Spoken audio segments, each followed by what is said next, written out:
Tomorrow, just 2 voters in Waco will decide on $580 million in bonds for a new Riverway subdivision development along the Brazos River. News 10's Isabella Quintanilla has been looking into this and joins us now in studio with more. Isabella?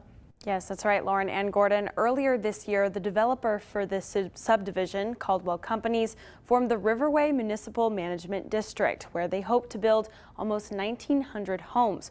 But doing so requires a lot of money, which they hope to fund through the sale of bonds. This land is just a small portion of the 521 acres where Caldwell plans to build their Riverway subdivision. Jonathan Fink with ABHR law firm currently represents this special district for the city of Waco. So a special district is a political subdivision of the state of Texas.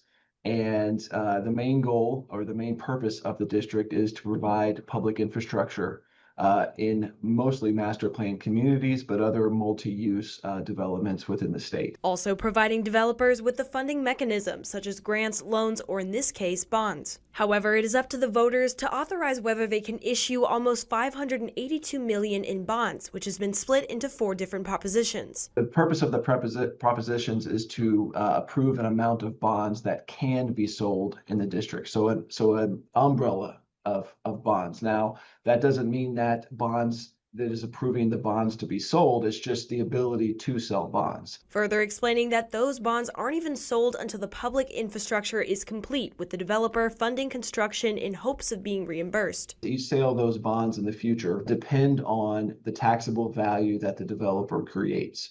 The risk is on the developer. If the developer does not produce a community that is selling homes, is building taxable value, then the district will not sell bonds. But whether those propositions pass is up to the only 2 registered voters within the district, something Fink says isn't that unusual with special districts. In most cases, there is just, it's non-developed land. It's open land that has not been developed. And so there are no residents, or there are only a couple residents. And so it is very typical with special district. If the propositions don't pass, which is what will happen if neither voter casts a ballot, we would try to have the election again in the spring. We can have elections in May and in November.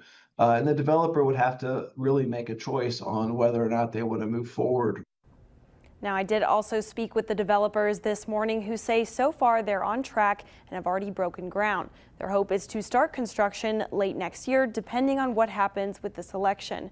Reporting in studio, Isabella Quintanilla, KWTX News 10.